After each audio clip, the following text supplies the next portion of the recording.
Hey everyone, you're listening to Friends with Death Benefits. I'm your host, Tiff Mussman, and with me, as always, my chiseled Adonis co-host, Justin Paulson. I'm as sexy as my voice sounds. And apparently, according to Burger King workers, that's pretty sexy. That's pretty good.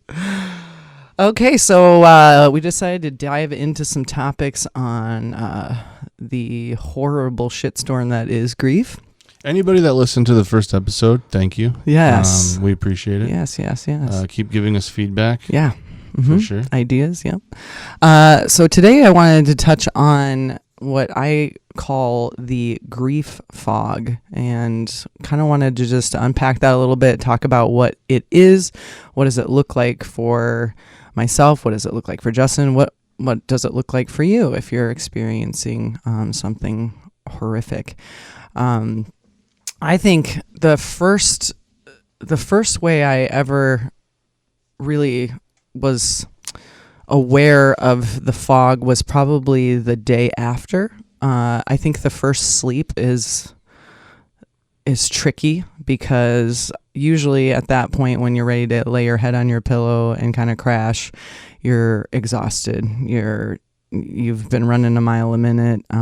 You've had conversation after conversation on the phone with people. You're dealing with, coroners. You're dealing with hospitals. You're dealing with friends and family. And so by the time you get to your bed and you put your head on your pillow, you're pretty shot if you can sleep at all. And so that first night of sleep is tricky because the moment you wake up the next morning, you kind of have a moment where it's like, oh, okay, where am I? Okay. Oh, crap. This is still real life. It's, oh, shit. It's almost like the sleep tricks you. Mm-hmm. And I remember feeling that the very first time after I lost my sister, how angry I was immediately. But I also had this fogginess about me where I just couldn't really put thoughts together. The smallest minuscule tasks took just 3 times as long if I could even get to them at all.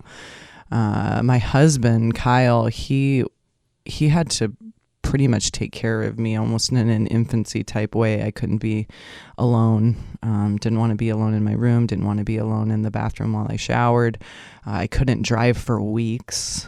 And this time after I lost Ethan just recently, I feel like it wasn't quite as bad, but it had kind of revealed itself to me in some other ways. So I went back to work a week after just because I was aware the first time that my job is as a salesperson, dealing with the public is something I really like. People fill my cup.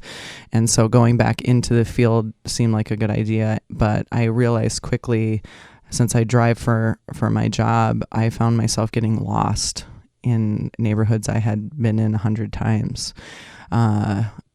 Same thing like navigating around my kitchen, not being able to remember where things were, how to cook something I had cooked 100 times before. So long and short of it, we're eating out a lot. Mm-hmm.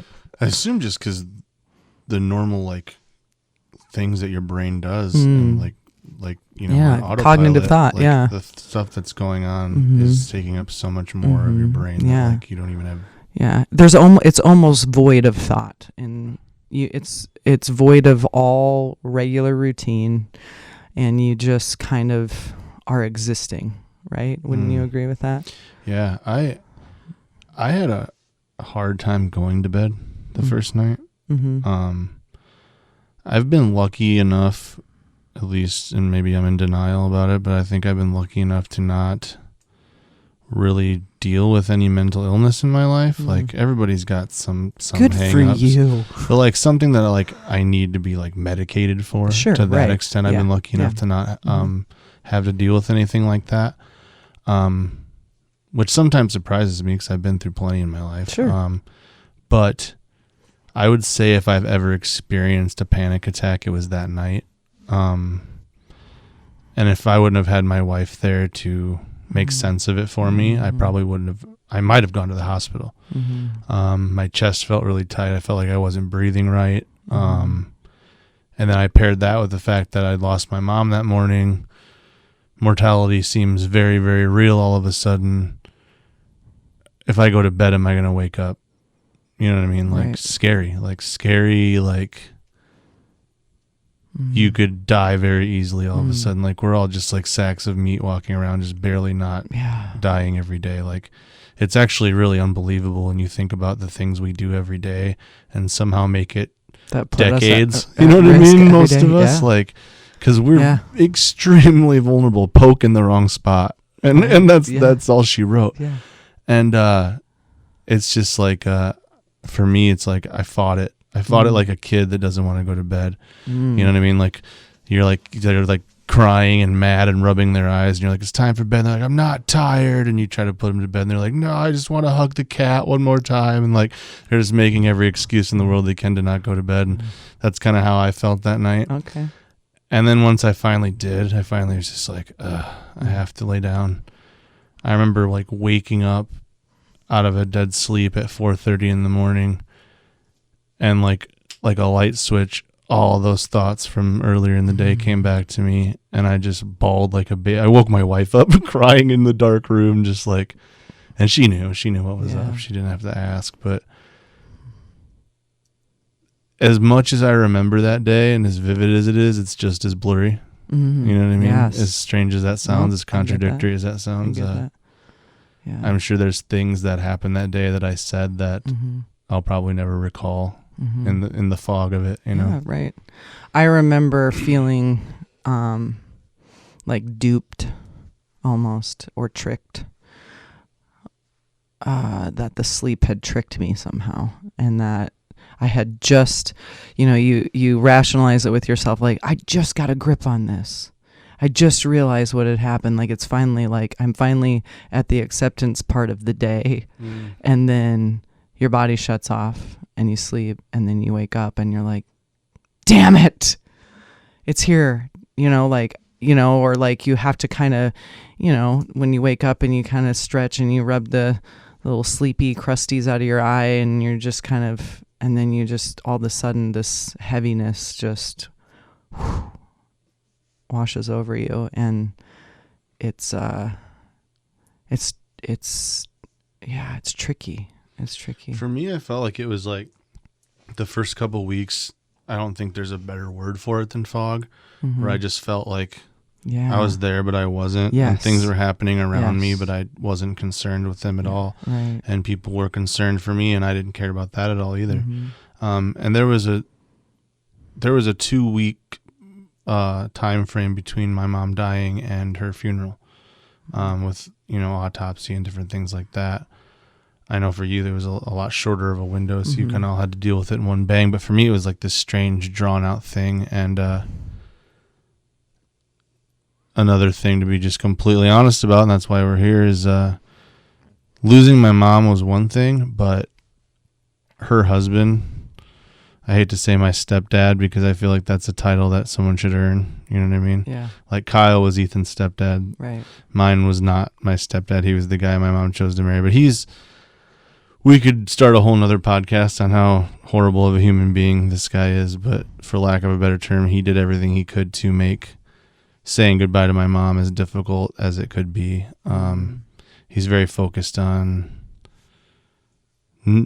negative feelings towards me and wanting to kind of bring me down for no reason. I think we all maybe have people like that in our lives, but that made it harder because I felt like I needed to be focusing on saying bye to mom and dealing with grief the way that you're supposed to, but all I could worry about was all the things that went along with this dude and how he's next of kin, even though they were estranged, and he gets the final say on all this stuff. And that made it a little more difficult, I think, but it started out for me like these first couple weeks where I just was like unreachable. And then I think it changed into this almost like, I'd almost liken it to like grout between tiles, like that fills in everything, where like any time I wasn't distracted by a friend or a meal or a event or a TV show or a video game, all those moments were filled with all these thoughts, all these uncertainties, all these questions of things like, like what's the future going to look like, or even just grasping it. Just like, wow, like I'm 35. Every day going forward, this person that's been this giant component in my entire life is just gone. Like really just gone. There was no like, oh, she's sick, this is coming down the pike. It was, you're here and now you're gone. And you can try to explain that to people, but like, yeah, how are you, you know what I mean? I don't think you can't explain the magnitude of how heavy that is to wrestle with daily or hourly. It completely changes everything. It really does. Everything. Really, like the rest of nothing about my life and yours, I would assume, will ever be the same as it was before. For you, 9/11, for me, June 4th, you know, like it's just not, there's just no way for it to be. Right. You have to find, we've talked about it, it's stupid. We both agree, we hate all the grief cliches, but you have to find the new normal. Yeah. And can I just say, I just don't think there is such a thing. It's just forward. Saying there's like, we can say we find a new normal in 2020, the year of awfulness, you know, with COVID-19 and that sort of thing, and masking up and 6-foot social distancing. That's a new normal. But when you're dealing with emotional heaviness like this and displacement of your entire life, there is no new normal. We have to, because we still have to do all the things that we were doing before, but it's never going to feel normal. Mm-mm. It's never going to feel normal. It's just moving forward.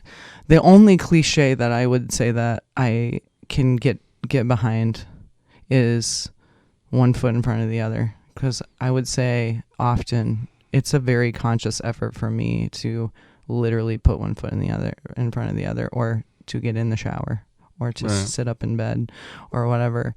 And so I would say that's probably the most appropriate. But the new normal thing, it needs to be taken out in the trash. It doesn't fit. It doesn't pertain. Not at all. Yeah. It's you think about the big ones too, you think about, like, for me coming up, like, obviously I'll probably make it through Halloween okay, but like Thanksgiving and Christmas are going to be a little weird. Oh yeah. I don't know what that looks like, and it's kind of a scary thought. Like, I know it's going to be heavy, and I know it's going to be, am I going to be able to push through that in attempt to make it not shitty for the people that are trying to make it not shitty for me? Oh God, yeah. Am I going to be okay with doing things this year that I never had to do before because the things I did before aren't an option anymore? Sure. And I think it's scary to me because I don't really know what that looks like. I can guess. And I would assume it's probably scary for you because you do know what it looks like. And there's no, it's like you're coming back around the track, and about to pass by that same chunk of track that wasn't very fun the first time. I don't know if maybe you want to touch on that a little. Yeah. So, so my sister died January 2nd, which is my 35th birthday. And, so, I was lucky in a way because we had just passed Christmas and past New Year's and that sort of thing. And so, we had the summer months to come through, and her birthday's in August. And of course that's tricky, when you're missing somebody that you love on their birthday. And then, right after that comes the big holidays, Thanksgiving and Christmas and New Year's and stuff. And I remember feeling just overwhelming anxiety coming up to those dates. What am I going to do? How am I going to do this? God, I don't want to do this. I wish I could just go to sleep on like November 20th and wake up on January 3rd. I mean, that was a real thing. And, you find a way to like make it as joyful as you can. I've never been a big fan of Christmas. Christmas has always been a source of contention in our family since I was a kid. We grew up poor, so that was when we really realized that we were a true burden on our parents because we never had any money, and it took away from their extracurricular activities, putting money towards gifts for us. And I just, the consumerism of Christmas has always grossed me out. But so I've worked really hard these past few years to get to a point for my children to be a holly jolly son of a bitch, you know, and I felt like I was just getting there. Poor Claire. So yeah, you know, and then I will say, like, my experience with coming to the actual holiday itself wasn't nearly as bad as the lead up to it, you know. But I think, like, if you flip that coin a little bit and you think about, you know, Christmas as a kid, you know, it's the thrill of in the atmosphere of leading up to Christmas, and then, you know, Christmas Eve is here, and it's a big deal, and you're with your family, and you're, you know, tomorrow morning's presents and stuff, and then, you know, the load's blown and it's over, right? You know, so it's kind of like that in the grief way, is that it's just like, it's all this built up energy and all this yuck building up to the day, and then it's just here and then it's gone. And so I do fear this round more, just because I think you think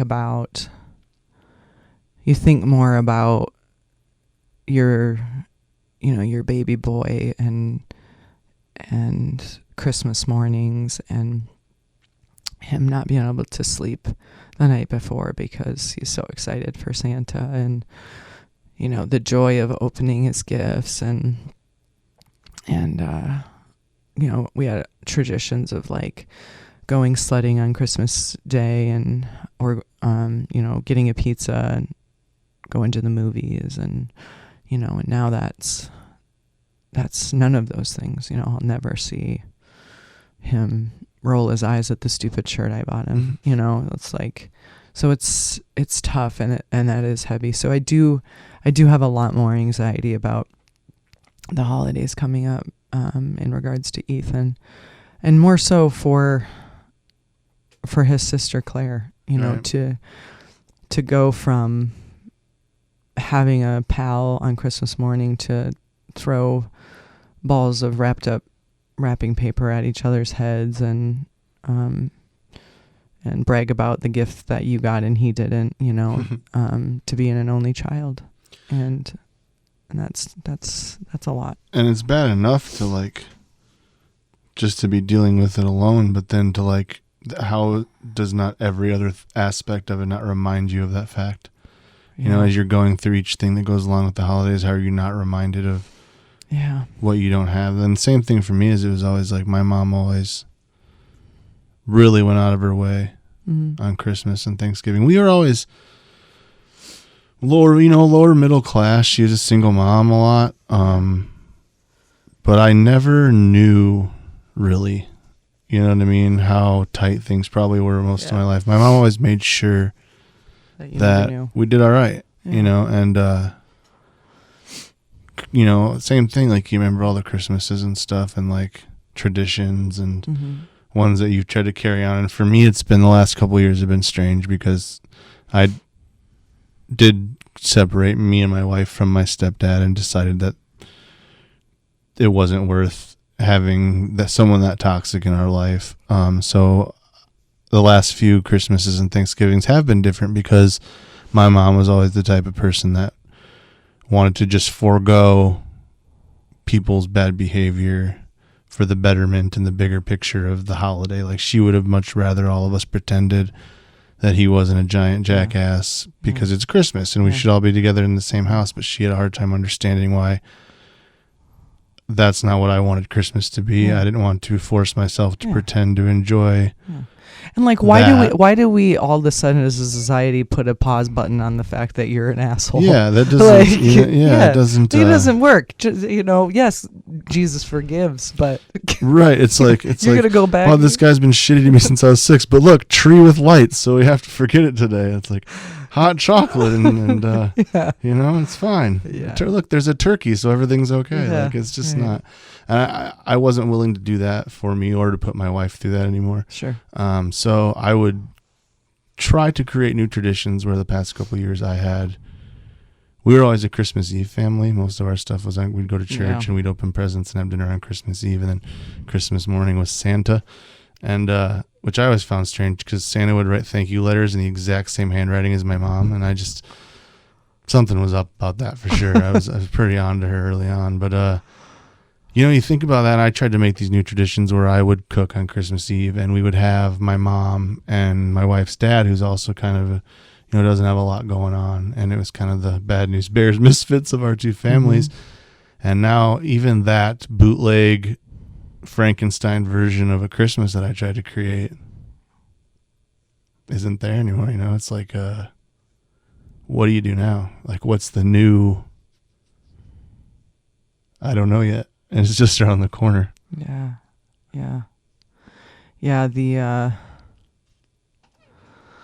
The time constraint is tricky. I would say I watch people do the countdowns, for Christmas. Mm-hmm. I have a lot of psycho friends that want to put their tree up on October 31st. Oh, you want to stab them in the throat? And, and it's just the way they've always been, and they're excited about it, and they're counting, 9 more Fridays till Christmas. And to me, it's like, it's a ticking clock of just horrendous overflow of sadness. And it's hard for people to get that. Mm-hmm. You know what I mean? And I'm more than happy, and for all the people that don't have for sure to feel that way. Yeah, invite me over. I want to eat your snacks. I want to come to your party. But it's definitely like, for me, it already even just yesterday, I had to go to Walmart to get I've seen a mouse walk through my kitchen 3 times in the past 2 weeks, and my wife loves little animals, so we can't kill one. So I had to spend $25 on a live trap to catch a field mouse in our kitchen so that we can go let it out somewhere. She's a sweetie. She really is. And she doesn't want to see the mouse or deal with the mouse, but she'd rather we didn't murder it. Yeah. So we're not gonna. But I just go into Walmart to try to find this humane mouse trap.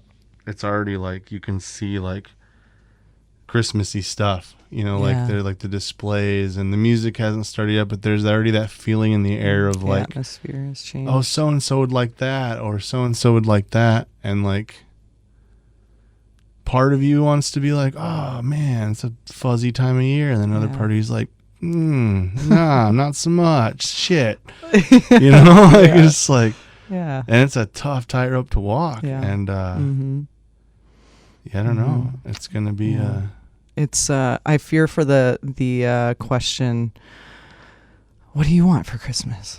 Mm-hmm. What would you like for Christmas this year? And I want one thing, and exactly. That's but I can't get weird about it. Yeah, you can't get weird telling nobody that. You can't get weird about it. It's like you're kind of the dick for asking me that, but you wanted me to be honest. You want the you? truth? Yeah. Are you into necromancing at all? I don't know if you got a pet cemetery anywhere, but I'm missing my mom quite a bit. I don't know. What do you want to do here? Yeah, those new Apple Watches are cool, but parents are cooler. I don't know. Right. Yeah. It's just tough. It's and I think about the Christmas day and Thanksgiving Day, and like that fog again, the return of the fog. Like I feel like I can visualize myself just standing kind of in my living room, just kind of like, I don't know what to do. I really don't know what to do right now. I'm hoping that like something just will fall into my lap, and then I'll just be like, yes, this is it. Pack your shit, guys. You want to do this super distracting thing that you don't have to work at all? Yes, I really do. I think I'll do that. Thank you very much. Appreciate it. Skydiving. Okay. 3 days of skydiving in Jamaica, and you're paying? Hallelujah, Christ is risen. It's happening. It's all happening. But even like it's crazy because as huge as that seems, like I'm so affected by littler things. Like I told you about this right before my mom died. I got diagnosed with type 2 diabetes, which that's the main reason I'm trying to lose a bunch of weight, while I'm still young enough and can try to reverse that. But my mom was a nurse, and my mom was always, anytime anything medical or anything at all, like anytime anything substantial happened in my life, before my wife, it was always I just call my mom. Now that I tell my wife and call my mom, those are at least for the last 9 years are the two people that I know give a shit about the absolute most minuscule things about my life. Mm-hmm. Like, and you always want to tell somebody about all this stuff, and like, yeah, you have friends and good friends, but you don't always want to just bug them with the random little things that maybe are important to you, but it's always nice to have a few people in your mm-hmm. life that you can do that with. And, I had after like 2 months, Mom had been gone for a couple months, and I had my first checkup on my diabetes, and all my numbers were heading in the right direction, which is like the first good news I'd gotten, in like 2 months. And it's so little. It was just like, hey, the medicine we have you on's working. Keep taking it. Yeah. And my first initial thought was, call Mom and tell her. And then immediately you're like, can't do that. Yeah. Can't ever do that. Yeah. I think that's been the toughest thing. Mm-hmm. Grasping that, like the fact that with any luck, I got a lot of years left, which means a lot more experiences, a lot more stuff. And the one common thing in all of it is that she's not going to be part of any of that. And it's lame. It's super lame. Yeah. Yeah. We knew these moments would come. He is not even teary. You guys. No, I'm actually doing push-ups. I'm doing push-ups and drinking protein shakes and looking at pictures of girls in bikinis. I'm going shopping for belt buckles after this. I'm manly as shit. Crying. What even is that? I don't even know how to spell crying because I was too busy being tough to learn to read. See how quick I can turn that shit around? Yeah, it's a gift. Yeah. Yeah. Yeah. I think there's just forever going to be those moments of heavy, great, for sure. Great big heavy. And you don't see them coming most of the time. You don't. For some reason, I experience the emotional fog in the grocery store. I don't know what it is. I go in there again. I've done it thousands of times. I go in routine and I blank out, and then my mind starts racing, and I'll see a product or something, and I'll remember like, I was just here with Ethan like a month ago. I was coaching him on keto and how to read labels and what kind of artificial sugars to avoid, and and I watched him grab his love handles and say, we're getting rid of these, and just yeah. And so I have those moments where I'll just stand in that aisle and I'll just have those moments where it just overtakes me, and I just blank out, and I'm confused, and I will often cry or have a moment. I try to make them quick, again, because society makes it not okay to fall apart, which damn you, society. What's wrong with that lady? She's just really sad about those paper towels. She can't decide which ones to get. Or that's right. Should we help her? Yeah. So I think it's kind of a testament to like how we as a society never really know what anyone is going through as we pass them in the grocery store. That's the thing for me with you, the grocery store. For me, it's in the car alone. Sure. Like, I'm the least distracted in the car alone, and my brain will get going, and I don't know that it's negatively affected my driving skills, but it's definitely negatively affected my thought process while driving. Like, you ever have those moments where you're like cruising along and all of a sudden you're to a point on the road and you're like, well, I know what is part of that last 2 miles, but I don't remember going by any of it. Oh, yeah. You know what I mean? Like, you're just all of a sudden just on cruise control. 100%. And that in turn, to go back to what you said, has made me feel a little more, I wouldn't say I have road rage, but like moments where like someone's going slow in front of you, or the biggest one for me is when people don't use their turn signals, and it makes me nuts, and I like freak out to myself in the car.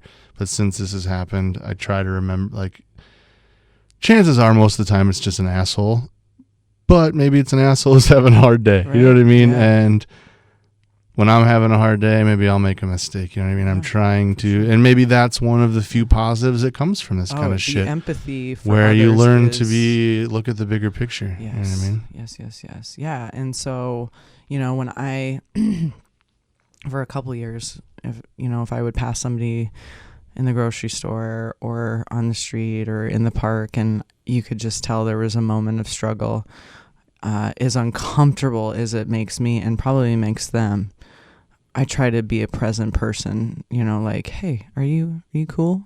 I know you don't know me and this is weird, but do you want to sit on my lap? Yeah. No, you know what I'm saying is like just to offer an ear. Or I have often many times have just come up behind a person, where they could see me before I approach them and just touch their shoulder and then just move on. I mean, that touch just says like, I see you. Sure.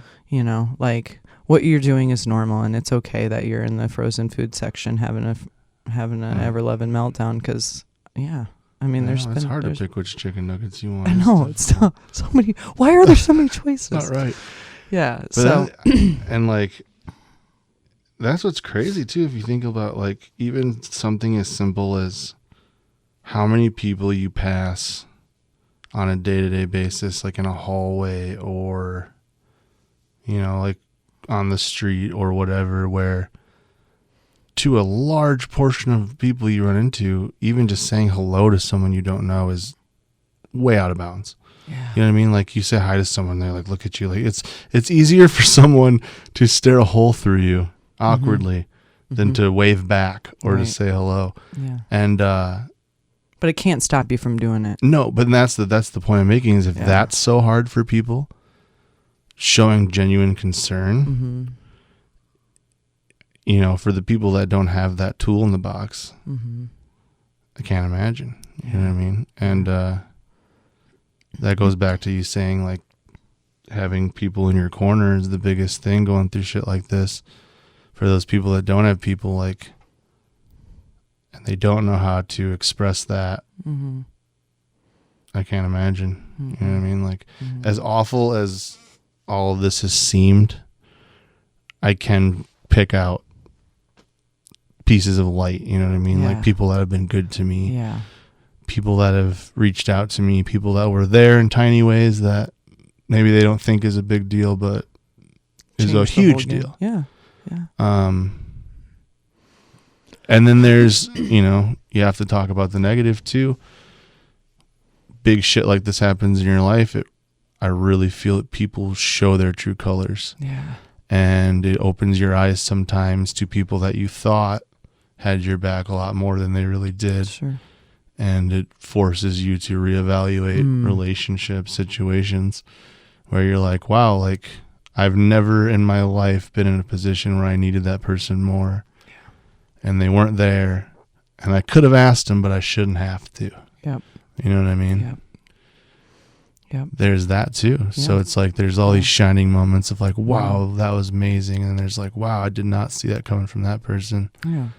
And we talked about that earlier is like, it's when the big massive event happens and everybody wants to be on the superhero train and like scoop in and just save the day for you. But when the smoke clears, like who's left? And then when the dust settles down even more, like who are the people, who are the key players that will continue to reinsert themselves, be aggressive in your life. Like, hey, listen, how you doing? Let's go for a walk. Let me bring you over a lasagna.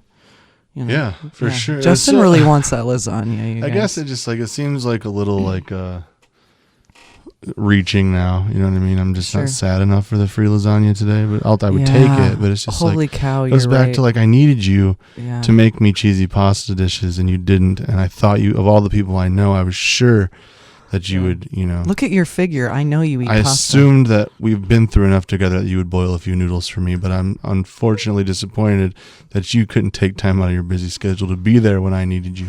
They even make frozen ones. I mean, you couldn't even. It's the effort. Yeah. You know what I mean? It really is. It's the effort.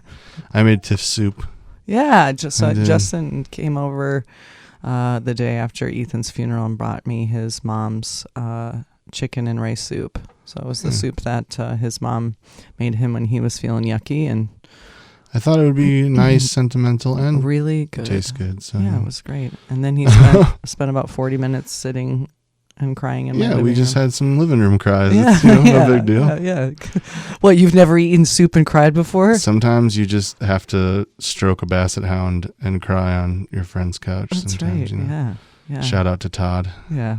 Oh man, he's a good hound. He was a good hound. But that's the other, like, animals sometimes have that sense of like their owners are doing bad and they cuddle up to them or something to try to make them feel better. Not my dog, not at all. My dog's she's very selfish. There was no like moments of, oh, my dad, he's not feeling happy today. It was like, I'm over here, mind your business. I'm gonna yell at you when it's time to go outside. And yeah, but that's okay. But it's just random things that you cling to that like you don't. For me, like, I'm not a huge video game player. Mm-hmm. I have a PlayStation 4. I got the PlayStation 4 right when they announced the PlayStation 5 was going to be coming out.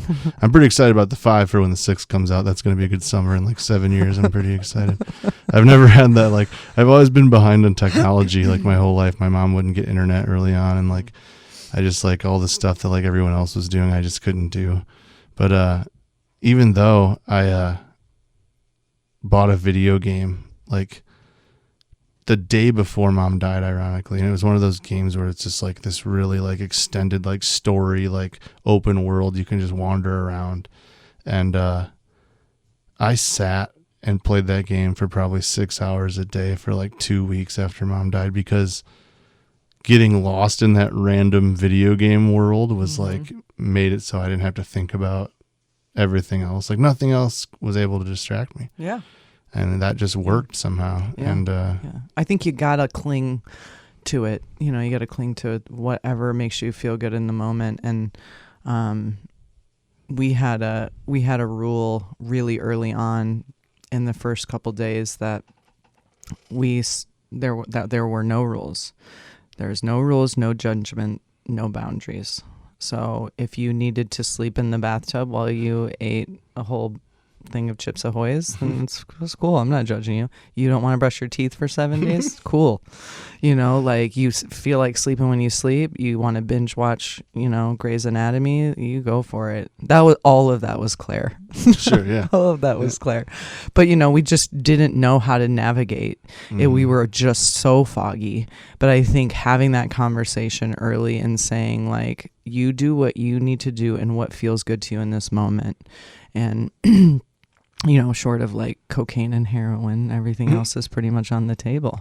And so, we just had to set those, set that in play. And, 2 or 3 weeks after, I'm like, okay, you guys, it's time to like wash your ass and brush your teeth, like help me fold this monster pile of laundry and let's try to start reintegrating back into society. And that's tough when you're all going through it. Yeah. Because it's like, not only do you need them to be there for you, but you have a hard time being there for them. For sure. Yeah. And like, I think that's why I'm so thankful for my wife. Cause like Lissa was, for those quick backstory on my wife, she, has a degree in human services with 2 minors in sociology and psychology, 7 years experience working with the mentally ill community. So she's very knowledgeable and very understanding of tough brain stuff. She gets it in ways that she's taught me a lot. Sure. I'm far more empathetic and understanding of different things,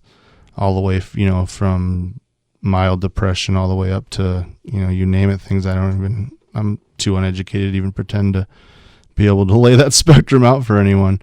But it's amazing how many people every day that you pass, you just think are other people that are dealing with stuff that you couldn't even possibly understand.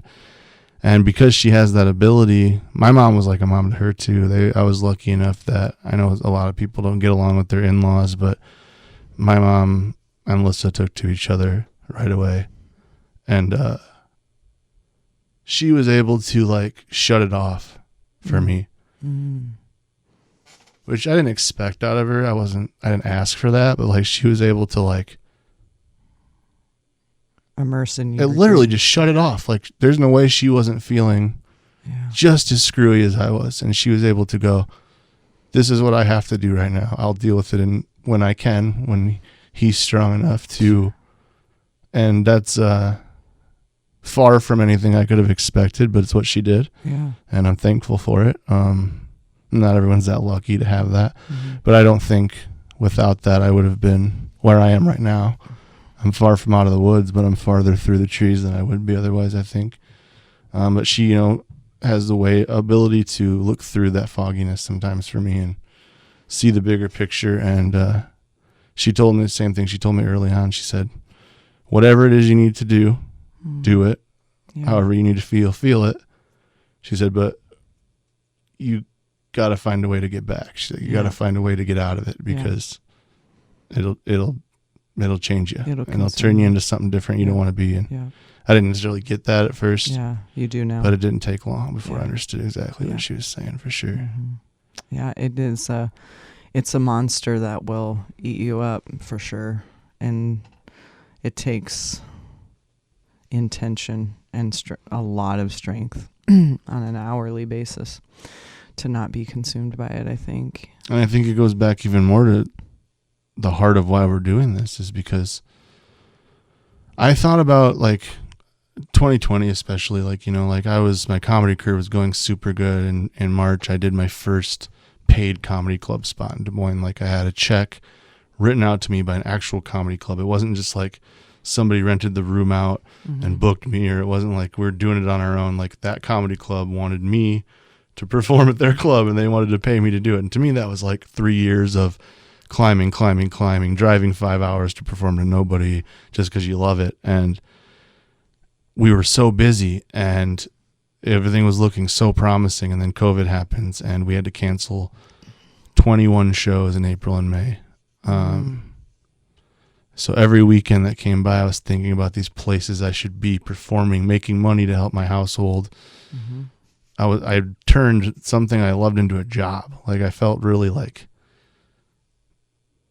I guess I don't know the word I'm looking. I don't want to say important, but I felt like I was doing what I was supposed to be doing. I felt like I was in the right spot, and that all changed, and then everything with my mom happened, and then you just feel like you keep hearing bad, and everyone keeps saying like, oh, 2020 is like the worst year. Mm-hmm. Like, when's it going to quit? I've been guilty of it too. But then I had a moment of clarity where I was like, okay, all this super bad shit has happened to me, but I'm 35 years old and I can count a lot of stuff that was fantastic in my life. And that's the weird thing about the world that has millions of people in it, is while I was going through random months, years of productivity, of happiness, of feeling like a blessed person, someone somewhere every single one of those days was going through this horrible shit I'm feeling now. Yeah. And in a lot of instances, even worse. Mm. And that's the thing about the world, is we get so caught up in our own, right? Like, when's the world going to stop picking on me? It's like, you're one of billions of people. And like, even today, like, you're a few months out, or like a little over a month out, I'm a few months out. Every single day that we've gone through and tried to make it to the end of the day, someone's dealing with this fresh somewhere. Yeah. And they might not have anyone to talk about it to. Yeah. They might not have anyone that gets it or can relate or just knows what you're talking about. Yeah. And if nothing else, I have hopes that at least one person will hear this stuff and just be able to connect with it, and maybe it'll make their day a little better. Maybe it'll make them, even in the tiniest way, to just give them the nudge they need to head in the right direction. You know what I mean? Yeah. it just really is just about getting to the next day. You know, one thing that we do know is that the sun will rise every day, regardless of whether or not the person we love is buried in the ground or not, you know, and we have to choose to do our best. You know, the word finite is something that just has been rattling around in my brain since, you know, a month ago. Like, just forever? Are you sure? Like, right. Are you sure that this is forever? And it's like, okay, Tiff, what do you want to do with it? Where do you want to take it? What do you want to do with this energy? And I want to put it in the universe as a positive thing, even though it is so awful and what we're experiencing is just the worst and it's ugly and gross. But we have great opportunity to reach other people, to walk it with them. And there, you know, there's not much like you can do for someone in grief. There really isn't. You know, everybody will say, what can I do for you? Anything, name it, ask me anything. But you're not going to. Yeah. You're not going to ask them. Yeah. Yeah, right. We talked about that too. Like, what if you just start asking ridiculous things? Oh, yeah. Like, We're gonna touch on that. Can I have your house? Yeah, we're gonna like touch your on house that a in a later episode. The stupid things that people say. But you know, I think the biggest thing, you know, if you're listening to this and you're in this spot, we are sitting in the darkness with you. You can't see us, but we're there. And there's a good chance that if this does touch somebody, there's a very good chance we'll never know about it. Mm-hmm. You know what I mean? And that's okay. Yeah. That's all right. That's okay. But just know that, you know, Justin and I have sat in the darkness with each other. And we're both open to, I know you've made friends other than me even. Yeah. With other moms, you know, that even can relate to you even more specifically than I can. Yeah. That are going through crap. And if that chain keeps going and we keep using the shitty things in our lives to help other people, which in turn helps ourselves, I think, if nothing else, we can't stop the shit from happening, but we can take the sting off a little bit, I think. That's right. That's good. Yeah, that's right. So I think we're going to keep going. You know, I think this is episode 2, but I think we're going to keep going until we feel we've accomplished I don't know what that is. I think we'll know when we get there. Yeah, I think it's divinely guided, and we'll know when. And the more interest, you know, that we see in it, the more, you know, we'll gauge that. Like I said, we are open to suggestions. We're both very open to if anybody wants to reach out and tell us their story, you know what I mean? Yeah. Like, we're very into that as well. We're all kind of in this together, you know what I mean? Yeah. Like, whether we know each other or not. Cheesy as it is, we're in it, the thick of it together. So yeah. I think, hopefully you've enjoyed it. I've enjoyed it. I think as we go, we'll make more sense of it and we'll get into our stride. And it's new to us too, but we definitely feel strongly that it needed to be done, not only for us, but I feel like we're putting some good out there. Yeah. You know what I mean? So thanks for listening, guys. Yeah. We look forward to getting back to you with our next episode and more details to come. Indeed. So until next time, guys, hang in there.